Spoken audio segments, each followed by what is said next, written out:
Hey guys, real quick, only 40% of our viewers are actually subscribed, so let's change that right now. Hit that subscribe button right below. All right, let's go Jacksonville Jaguars. Dominant, definitive win over the Los Angeles Chargers. Statement.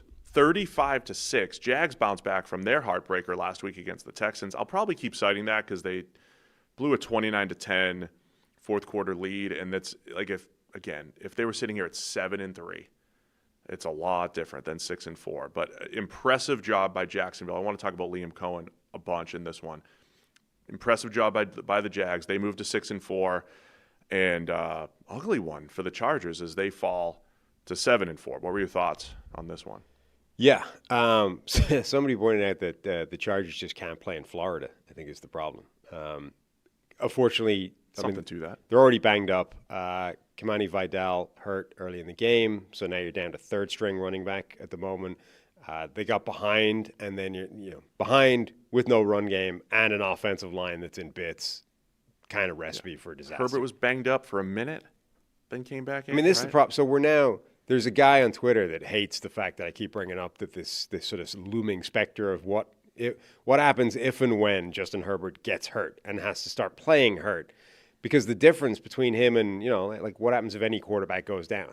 The difference is Herbert has been playing through a lot of injuries in his career. And the second that starts to happen, he stops being MVP caliber, elite level, top-end quarterback Justin Herbert and goes back to being, well, he's capable of spectacular plays, but overall you're not going to get the same performance. Unfortunately, I think it's just an inevitability with that offensive line right now. And so you're just dealing with this, like, when does this happen? Because as soon as it happens, it's game over. Jags got really good production out of their running backs. LaQuint Allen ran the ball too, but Travis Etienne and Bashal Tutin finished with 34 carries for 147 yards. I thought they did. Tutin especially ran for 7 first downs, including a touchdown. They did a really nice job, I think, using both of those backs, using Etienne with a direct snap near the goal line. I mentioned Liam Cohen. I thought this was a great Liam Cohen offensive play calling, offensive design game from the Jags. They had several good plays in this game where they had your favorite, the leak, which we call yoink, the tight end yoink play, where Trevor Lawrence. So it was a weird one because he rolled out and then there was quick pressure. And then it looked like he was trying to roll out left. I don't think that was part of the design, but it was wide open and he underthrew it and kind of got blown up, but that was wide open. Came back a couple plays later. They did one of the fake double screen, and then the tight end leaks over the middle again for a big play. They had the direct snap to Etienne, the direct snap to Trevor Lawrence on the goal line where he just ran up the gut for a touchdown. And then even the touchdown to the great Tim Patrick. Another one, fake double play action, wide open over the middle. It felt like Liam Cohen was in his bag. The offense did a really nice job from a design standpoint. And then just high level for a first-year head coach, I think these things matter. I look at these things a lot. When you come off of heartbreak and a disastrous fourth quarter performance, how do you respond? And if the Jags had laid an egg 2 weeks in a row and let last week's loss affect them this week, their whole season could spiral. And the Jags had a season spiral 2 years ago. Remember, they were this very week 2 years ago. I believe they were 8-3. This very week. This week or next week. 8-3, number 1 seed. And they did not make the playoffs, right? Imagine the Colts sitting here at 8-2, not making the playoffs. Yeah. That was the Jags 2 years ago, right? And they had it spiral. And I think just not having it spiral so far after the Houston game is huge. And I thought Liam Cohen, overall, just the rallying the troops, having them play their best game, for some of the play calls and the design, I think that is a big factor for Jacksonville here because they're still in the playoff picture. They're 6-4, and they didn't let last week's loss affect them. And, winning a game this definitively without Trevor Lawrence playing lights-out football. Like, this is the interesting thing about Jacksonville this season is even when they're good, even when they're winning games, even when they're dominant, almost always it's come without Trevor Lawrence being the thing that's driving this team forward. And theoretically, there's still that room for growth, for being even better. Like, everyone expected Trevor Lawrence to take this big step forward with Liam as the head coach. Actually, it seems like he's the last thing to take the step forward. Everything else is better. The run game's better. Everything's better except Trevor Lawrence. So, and we know he's capable of better play than this. Like, we've seen it. So there is still this world where Trevor Lawrence actually does start to play much better within this Liam Cohen offense, and then the Jags become a serious threat to anybody in the AFC. I can't believe we've gotten this far into this game without you mentioning the name Tony Brackens, because there's an opportunity to. It's in my notes, thank you. Yeah. You know me well. Yeah. Congratulations to Jaguars defensive end, Josh Hines Allen. Which allows you to talk about Tony Brackens. Yes. Because why? Josh Hines Allen is now the all-time Jaguars sack leader, Yep. passing the great Tony Brackens. Uh-huh. The Myles Garrett of his day, Tony Brackens. From 1996 to 2001-ish, Tony Brackens, maybe the most underrated defensive end in the entire NFL. Mm-hmm. Dominant. He had an 8 forced fumble season. Really? In 99. 8 forced fumbles. It's a lot. Yeah. Jaguars sack leader, and he only really had like 5 full seasons. The TJ Watt of his day, then. He's better than Watt. Wow.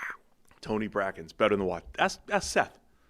That's Seth Payne. He played next to him. Well, he's a turncoat now. Seth would sit there, he's busy telling eat up blockers so Tony could have his one-on-ones. Well, he's busy telling you about the Texans players. He's got no interest in the I Jags. mean, Seth doesn't care anymore about the Jags. But Tony Brackens was great.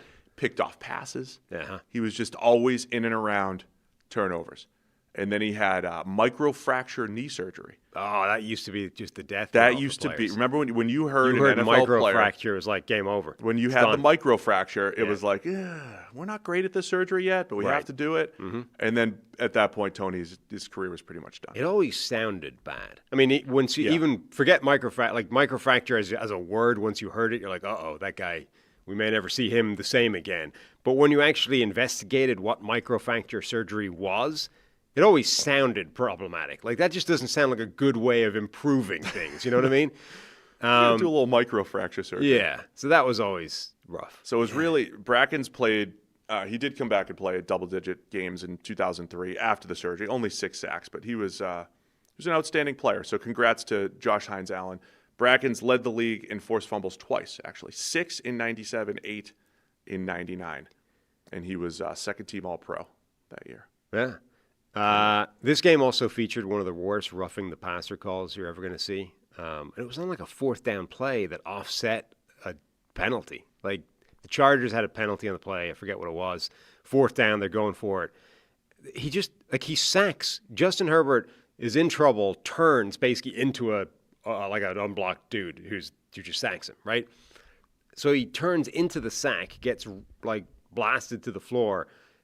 But the guy doesn't even fall on him. It's not even one where he like turns into the sack. The guy like textbook tackle, but spear tackles him into the floor. And you can't do that. Can't fall on a quarterback.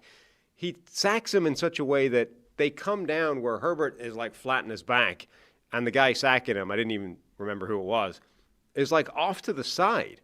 So that both bodies hit the ground side by side, and it's only his arm driving him into the turf. I don't know what else you can expect that guy to do at all. Literally. Like, He just completed textbook play, even in this ridiculous world of this is everything you got to do as a defensive lineman to sack a quarterback is so insane at this point.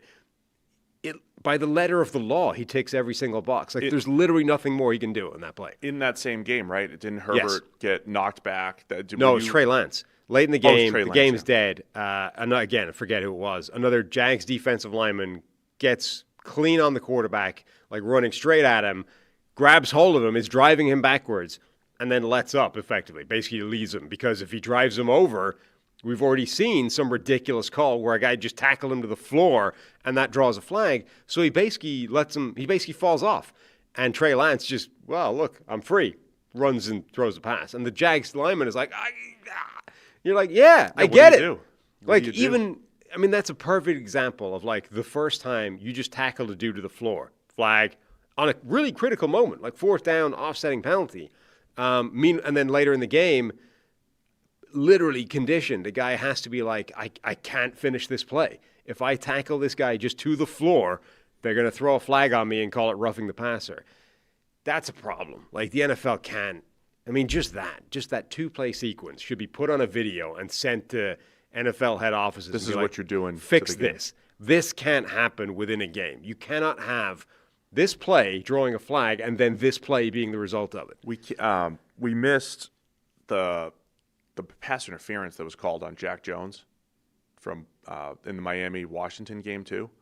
Did you see that? I mean, it was awful. I mean, he didn't even there was literally not even contact, and they just called it. And then this is a banner week for awful phantom golden pass interference calls. Yeah, it's bad.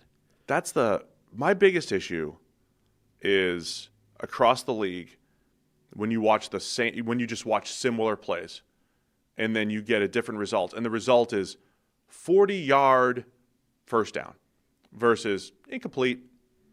It's like there's such a huge difference in the result based off of the random judgment call. And then so the roughing the passer thing, though, I've heard Blandino talk about it. I don't know if it was in public or part of our private calls here, but he was using the phrase like if it's just a normal tackle, forget the Siragusa weight. Right. Like, I kind of get like when they first did the weight on the quarterback thing, it was a little jarring, I think, because you've been watching football forever. It's like, how do you even tackle the quarterback without your weight going on him? And to the credit of defenders around the league, they have adjusted. Right? They have started. You can tell when they're really dropping their weight. I mean, even like this is a good example. The one that got flagged is a good example of the adjustment because he does not drive him. He just tackles shoulder first, spear tackle into the turf. So you're allowed. He falls to the side. You're allowed to tackle them hard. Yes. And actually have them hit the ground hard. Right. You're not allowed to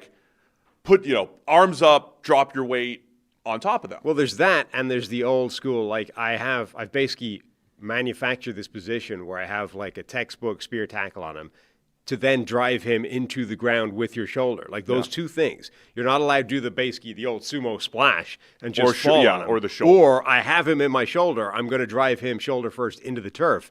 You're not allowed to do either of those two things, and I kind of get that. But again, in this particular scenario, he didn't do any of those things. He just hit him so hard that they threw a flag, which wasn't even his fault because Herbert turned into it. Yeah.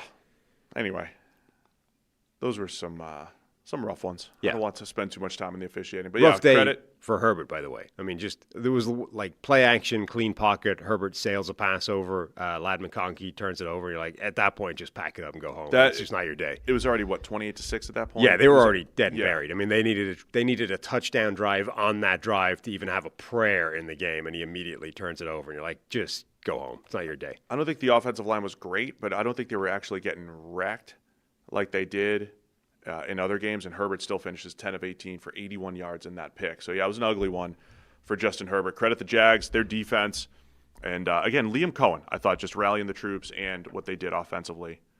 Great job by Jacksonville. Thanks for watching all the way to the end of the video. Check the Mic is live Monday, Wednesday, and Thursday, so be sure to hit subscribe so you don't miss a video. You heard the man. Subscribe.